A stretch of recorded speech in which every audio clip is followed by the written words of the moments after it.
today we're here with Toni. Toni, can you tell us a little bit what you do for a living? So I am a serial entrepreneur. I have rental properties in my hometown of Pittsburgh, Pennsylvania, and I also have my own dispatching business where I help people who transport vehicles find loads for their car hauling setup. And I also have digital products where I teach people how to start their own dispatching business as well. Okay. So I remember in like 2020 when everybody was getting into trucking. Yeah. Like everybody was buying a 26 footer or trying to get the 18 wheelers. But it seems like you kind of went a different way. Yeah. Like you're not buying anything. You're not over leveraged. Correct. Yes. So is that like the best part about this model? It is. Like, the best thing about dispatching is that you don't have to have no truck to be a dispatcher. So, like, when I first started out dispatching, my baby's dad, he just came home one day and was like, we're going to get a dually and we get in a trailer. And I was like, what? Like, you don't even have your CDL, you know? And then he showed me some things, and I pretty much learned from there. Okay. So initially, when I first got into trucking, I did have my own truck. Okay. And it was, like, so much money getting spent. You could wake up, I could wake up, just be having, like, the time of my life, and then driver call, got into an accident, flipped the trailer. Yeah. And, like, you know, that was just... The trailer that happened to you? Yeah, that happened to me before. Flipped the trailer with cars on it. Oh no. Yeah, it was crazy. And, you know, from there, I learned that other people need dispatchers. And then I started offering my dispatching services, and it just became really successful. And if I could, like, go back and change anything, I would have dispatched first and then, you know, like, got a truck. But things was just a little opposite for me. But, you know, nonetheless. Like, how much could someone expect? All right, like, not like a beginner, but once you're a little bit more seasoned, like maybe a couple years in the game, like, what's an average return? So dispatching, so when I hear the word return, I always think about, like, I get back what I put in plus more, right? When you're starting your dispatching business, it doesn't take much. It only take about like $600 max, you know? So you could make that back in a week. Right. You can make $600 in a week. I have a whole dispatching team now, so like we gross around like 2,000 to I want to say like 5,000 a week if everybody is operating and everybody equipment, and we have about 6 trucks. That ranges from like car haulers and also general freight as well too. I noticed that was your focus, like that's your niche. Yeah, right? Like car hauling. Car hauling. Is that more profitable than? I would say it's not really like more profitable, cause like it's like, you know, when I think about car hauling, like with me, most of my carriers are the guys with the 3-car hauler or like a 4-car, and that's typically people that don't have their CDLs. And then there's also people out here with like 9 cars and 10 cars, and those people could get like $1,000 per car. Right. So it's like you can make around the same thing. It's just different on, you know, how it's done. If I'm a trucker, right, I'm just thinking for me, like you Okay. just talked about being a trucker with all these bills. Yeah. Why would I go and, right, like why would I go and get a dispatcher? Can And they dispatch themselves? Is that something that they can do? Yeah, you definitely can, but there's no way that you can drive and be on the load boards. There's no way you could drive and, you know, make phone calls. Like, you can, but it's just like, not only is it booking the loads, but you also have to deal with paperwork too. So you mean to tell me that you're going to drive through the paperwork yourself, and you're going to call the brokers? Like, brokers literally want updates down there every hour of the day. Yeah. So it's like you're going to do all of that. It just becomes too much, you know. And a lot of truckers don't like doing paperwork or talking to people. They just want to get in a truck and drive. And that's what, you know, a dispatcher is there for, to simplify everything for you. That sounds like me. I remember when I first started my moving company. Okay. So you got a box truck for it? I had a with a trailer. Okay. Right, and I wanted to go over the road. And I was trying to get the DOT number. I try to do it by myself. I'm like, you know what? I could just do this myself. Got on a website. They're like, okay, we need insurance. We need this. We need that. I'm like, damn. I'm like, all right, this is a lot. Yeah. So I took a little step back and I paid $1,800 for someone to do the paperwork for me, just for the DOT number, just so that I could start bringing people's items, across state lines. So I definitely see what you mean about like the paperwork being overwhelming, because they were asking for a lot. Yeah. They were asking for a lot. So I don't see someone sitting there driving and also, I'm not seeing. But also, I always tell people, especially like when you're in a relationship or you have like a significant other, the best teams are always like, the people that balance each other out. Like if you have a husband or a boyfriend, or if your spouse, wants to be a trucker, go learn how to dispatch. Like, why wouldn't you want to help him out? Or vice versa, So long as it's always important to just have somebody that is going to support you or something, because if you're a trucker and you want to be an owner operator and you want to be independent, there's no reason you have a wife or a female sitting next to you that can't help you. Like, you need that partnership. Exactly. And is that where you come in with your course, to kind of for the owner operators? So to that. Yep. Okay. And that's when I initially made my course.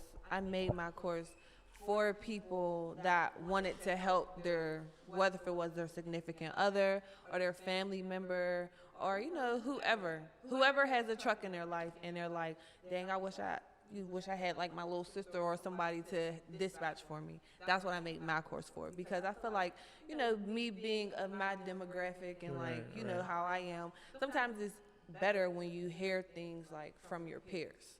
Like how I'm explaining something to you is going to be more understandable versus like if you learned it from like a white man. You know what I mean? Right. Like I'm going to make it more, for us, right? Exactly. I think for me, like I was like, yo, she's doing something very unique, right? Thank you so much for asking me to come. I really appreciate it. Because I don't see a lot of people doing this. Right? Everyone is going straight to trucking or just doing whatever, but I love the niche businesses that are bringing in the big bucks. So, you said you have about 5 truckers, right? Yes, my team has about five. I want to say like 7 max, but everybody's situation is different. All the owner operators, some owner operators, and I'm just keep it 100.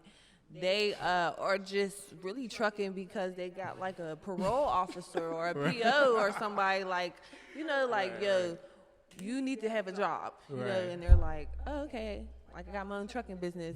They'd pay for it just so they could have that, you know what I mean? But so they don't really care about it.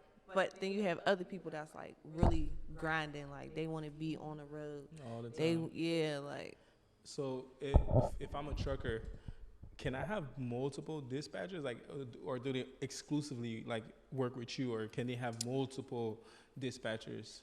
I am not dealing with no trucker that has multiple dispatchers. You're like, I'm loyal. Yeah, because it's just like, if I plan for you to do something and this person planned for you to do something, like now you're just wasting my time, and for me and my business as well, that's why I feel like my courses also comes into place, because with my courses, I always like to teach people about the free resources that are out here for truckers. Like, there's a lot of free load boards, right? And a lot of people don't know about the free load boards. They know about the ones that you got to get paid for. And once I tell people my process of dispatching, like, look, I'm going to sign you up for these brokers. Some of them have their own free load boards. Some of them just email you. Now, what do you really want to do? Like, do you just want to use my resources? Because if that's the case, like, I'll just charge you and sign you up for them and give you the passwords to all the load boards yourself.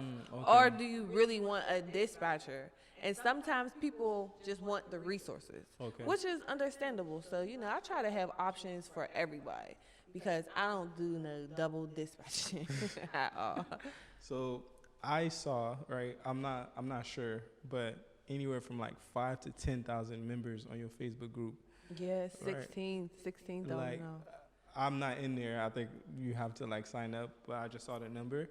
What kind of information are you like giving out on these Facebook groups to make so many people want to come and join what you're teaching? My Facebook group is so special to me. Please join my Facebook group. It is called Dispatch Connect.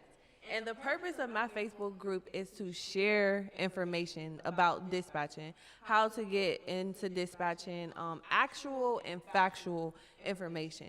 I don't let anybody like say no BS in my Facebook group. It's highly regulated in there. Yeah, like I regulate everything now. It's also a way for me to promote my classes because I have like monthly classes from time to time. But, it's really for people that want to learn more. Like I even have an option in my Facebook group exclusively. I really don't post it out a lot because it's like, it's really too good to be true. But I have an option in my Facebook group that you could work with my team of dispatchers for 2 weeks for $150. Oh, wow. Yeah, and you could really do hands-on dispatching with my head dispatcher. So, like, I promote that in my Facebook group because the people that really want to learn about it, are going to, yeah, exactly. They already took the extra steps to join your Facebook group. Yep. What kind of skills do you think somebody needs to be a good dispatcher? Is it like a sense of direction? What people skills? Definitely people skills. I always tell people, like, if you ever worked in, like, a job where you had to talk to people, if you was on the phone with people, customer service, if you ever did logistics, dispatching for 911 or, like, any type of thing where you had to give somebody direction and talk to people, you're going to be good at dispatching. I always tell people, if you're scared to talk to people, you're scared to put yourself out there, you all timid on the phone, this is not for you. Like, being a dispatcher is only for the hustlers. Like, do not get into dispatching if you can't put yourself out there because, like, nobody is going to just, like, come to you. Sometimes it do happen, but, like, you have to start somewhere by, like, putting yourself out there. Is sales an important skills to have? Because like I said before, I was thinking about trucking, right? And I've been on the free load boards, and I saw what they were offering, and I was like, there's no way anybody is making money from these loads. And the more research I did, I found out that truckers and dispatchers, they have like set rates that aren't even on the load boards. It's like you have to know someone that knows someone to even know about this load. Exactly. So the best loads don't even hit the load board.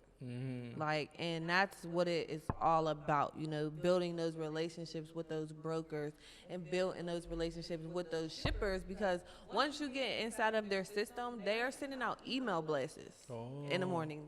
They send out email blasts like, this is what we have, So in a chain of transportation and trucking, you have the shipper, the broker, and the carrier. So the shipper is where it comes from, right? And this is just hypothetically speaking, right? Let's say there's a load and it's coming from Savannah, Georgia, and it's going to Miami, Florida, right? So the load is paying $1,500, right?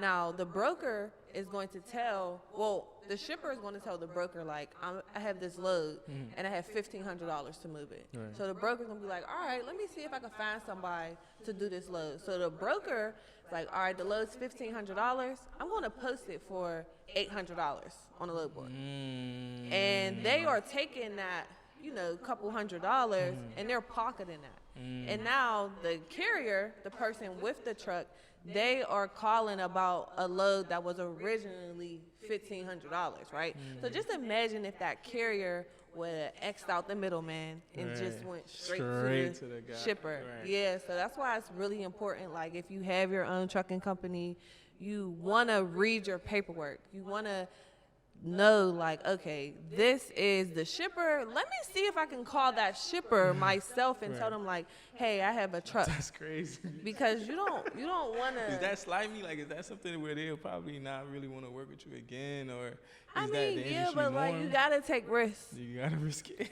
Yeah, I call it trapping. Take your risk and prosper. Yeah. So you got to though. I heard, I don't know, but I heard like Florida is like the worst place to send a trucker to. You don't want to send anyone down here. No. Now, for me, it's a little different with the cars. Because like, Florida is a car place, Right, Miami. Florida, exotic cars. Like, you could send a car hauler, like, I wouldn't say really to Florida, but if you had a car hauler that was based in Tampa or something, like he could be all around Florida and be good because there's a lot of vehicles that need, And just in Florida. Yeah. Okay. But like, So for your niche, Florida is good. yes and no, because like me being from Pittsburgh, I would never send somebody from Pittsburgh to Florida because we would get at least $1,000, $800 to $1,000 per vehicle, but coming back we would only get like 400 Per vehicle. Yeah, from Florida to PA, and That's not good. that's terrible. Okay. And you always want to make sure like whatever you're bringing down there to come back should be just as strong. But because it's Florida and everybody's coming to Florida, they make the stuff coming out of Florida like so cheap. Are they not doing it by the mile? I thought that was a standard in trucking. Yeah, they do. They do. But it's just still like one of those things like, we know you want to get out of Florida, so that broker is either going to take a lot off the top, or that shipper is probably not offering as much because it's coming from Florida. Like everybody that has their CDLs that's from up north, they want to come down to Florida. Like who wouldn't want to be in Florida, you know? The people just want a reason to drive down here. But it's like when you drive down here, like you better find something good unless you'll be stuck. To coming out of Florida. Yep. So you definitely enjoy your money, you know. Yeah. I see your Instagram. You like to have fun, you know what I'm saying? But you said something important in the beginning, that you have investment properties, right? So what kind of vehicles do you think are the best to keep your money long term? What kind of what? Vehicles, like where do you like to put your money to keep your money long term? I like to put my money into houses. Houses. Yeah, so I like to put my money into houses. I got my first property when I was pregnant. I think I was like 22 or something. That's and crazy. like I paid $17,000 for it cash, you know. And Wait, Pittsburgh, really? yeah, and it was like an operable house. Like me and my baby's dad. I don't know.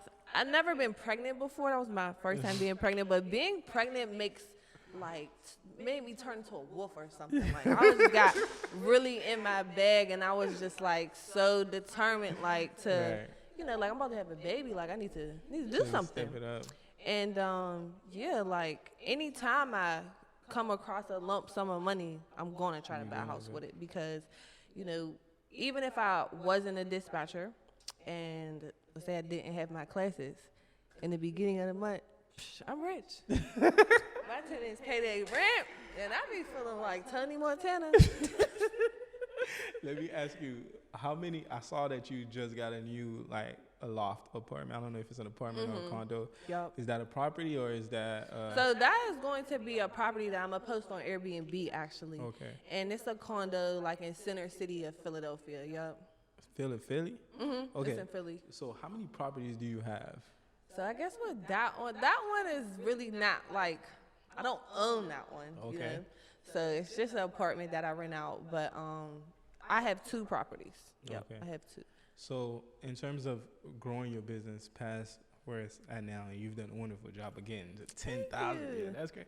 Even like, I don't even want to know how much you're making on the courses on top of what you're making with just your business. But what is the next step? Is it working with maybe more corporate clients? Like what? So I actually have the pleasure of like working with corporate people all the time. Like I trained a couple people's teams. Okay. And like a lot of dispatchers are overseas. Right. And like it just takes that one person, like you know how you're from Haiti, right? Yeah. So like if you had a business here and then you went back to Haiti and was like, look, we all dispatchers. Yeah, I got the sauce. Yeah, like so that happens to me a lot where I like, you know, train somebody's team of, you know, dispatchers or whatever. And I don't mind it. Like I'm really passionate about sharing my knowledge. So sometimes it don't even, it's about money because I like money, but like, you want people to know. Like, yeah, you want people like, to know, like, there's some money here. There's no reason for you to be not broke, but for you not to have but money. here's something. Right. Like, yeah. So did you go to college at all, or? So I did not go to college. I went to like trade schools. Like as soon as I got out of high school, I got my cosmetology license. Then I went to school to be a medical assistant, and that was about it, honestly. like as a business owner, do you think like it's a resource that people need to invest in, or do you think that's something someone could do without having to go that route? Like, I feel like it gotta be in you, you know? Like, people go to college and they don't be successful. So, to answer your question, like, no, you don't have to go to college to be successful, but it has to be inside of you. Like, I knew since I was a little girl that I was never gonna be broke. Like, How did you know that? cause I just always liked nice things. Okay. Like, I always was like a worker. Okay. Like, even right now, I'm sitting here today. I made a couple dollars today just from like my classes and stuff. And like, but I still have a job. Like, I Right. work at a job as a hairstylist. Like, I don't mind working. Right. Some people get on their high horse and be like, oh, like, I'm not gonna do that. I'm not yeah, gonna do like, this. I'm going to go. I'm gonna go get me some money. Like, Listen, I seen pictures of Pittsburgh. I seen what it looked like. It looked like Gotham, like low key. Like, yo, Pittsburgh dark. Like, it's It like is, there's though. like no sun. Like, you know, You're listen, right. I don't want, you know, You don't wanna slap I don't into want to. But it's just like seeing that you're coming from an environment that's like not really built for you to win and for you to Yeah. come out on top. You know, and I don't know if you want to talk about, you know, your yeah. So like, being from Pittsburgh, it's really like a crab in a bucket type of place, you know?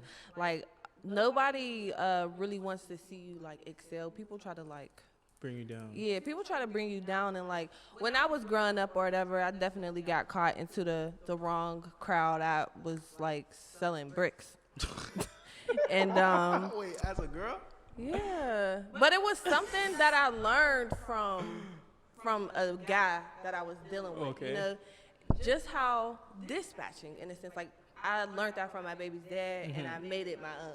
I had learned that from this guy I was dealing with, and I did my own thing with it, which I took it to the extreme, You and keep that's doing why it. I'm a felon now, because like, I just went crazy. But you know, like, I just always have my own little master plans. Right. Like, and, you know, like, my mistakes have definitely taught me, you know, like, if you can make money in a bad way, then you could definitely make money in a legal way. Like, if I could make money selling bricks to people I don't got no business talking to, Right. then why can't I sell my dispatching class? Or Right. why can't I go talk to a trucker and tell him that I'm a dispatcher? You know, like, I feel like if I could do that, I could do So you anything. took the same principles. Let me ask you first.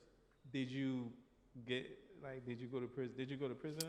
No, I didn't go to prison because I had enough money for a lawyer. Oh, okay, you gotta pay lawyer. Yeah, so I didn't have to go to Was prison. that before your child, or was that after your child? This was literally, so like, when I got indicted, I didn't even know my baby's dead. Like, I feel like how everything happened for me, it was such God's purpose. Like, when I got indicted, it was like around 2018, right? In 2018, I was out partying on New Year's and stuff. I was getting followed by the feds. Like, they literally was taking pictures of me, like, seeing everything I was doing for New Year's for like 2 weeks. I was This going is to before 22. yeah, this was, it was crazy. Like, I was doing the most. I was doing the most. I was literally doing the most. I was a young black female. I had 3 cars. I had a Camaro, a Chevy Equinox, and an old school Camaro. And I lived in a white neighborhood, busting jugs out of my house. Like, I was just doing too much, you know, like, Right. I thought that I was untouchable. So, like, you know, after I got indicted, probably like February around that time, and then, you know, I went to jail, but I had a bail and stuff. Like, I had money to pay for a lawyer and everything. And then soon after, like, I met my baby's dad, and my baby's dad was really like somebody that put positivity in my life. And I feel like, you know, if I probably wouldn't have met my baby's dad, You would have still been. I would probably still That's be a crazy. good thing. It's a good Yeah, thing that like, you know he came into your life and changed the path, because yes. I don't know how much you were making then, but you're living good now. Yeah. You know, you have. I always assets. lived good, though. You know, I always lived No good. risk this time. You But know? exactly, Yeah. no risk. So I'm just happy that I get to talk about what I'm doing in hopes to, like, somebody else could hear it and Right. it helps them in any type of way. So there is like no reason for someone to wake up today and have nothing. Like there is no reason for Literally. you to wake up, and if you go look for a job as a felon and you can't find a job, like you can make your own opportunity. I ain't never let that stop me. I done my hairstylist job when I was a medical assistant. Like I always had the F on my record. Yeah, so I just tried to find jobs that didn't do that type of background search, but I made it work. Okay, well, thank you, Toni, for coming. We really Thank appreciate you so much for having me. And I'm happy really that everyone is appreciate going to learn a lot today. Yes. And my website is tonysdispatching.com. That's where you'll see all my digital products and everything like that. For the month of October, I'm making my dispatching class $30 because of my 30th birthday. So $30. Come learn something new. All right, guys.